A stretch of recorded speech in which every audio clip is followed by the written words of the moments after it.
I know. So you mentioned you want to see Pierce there. What about Tucker? Because I know he's kind of changed his stance Yeah, too. and I think this is something that we really need to have our eyes open to is that, I think a lot of us had maybe deluded ourselves into thinking that the right was standing with us while the left was leaning against us. And, that's just not the case. The extremes on both sides are very against Israel.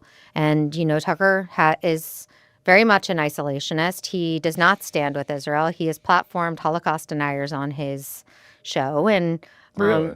yeah, and it's unfortunate because a lot of people look up to him and respect him. I used to be a fan of his, but he's really started to show his true colors, and he is not standing with Israel and not supporting America standing with Israel, which I think is so irresponsible because they're our only true ally in the Middle East. Hmm. And Israel is really just on the front lines of this war for all of us, for the entire Western world, Yeah. and of course for America. So why wouldn't we want to support them in any way that we could? It's in our own best interest. But yeah, Tucker has really, really turned against us. I wonder if he'd be able to give a fair interview because I know he interviewed the Iran president, right?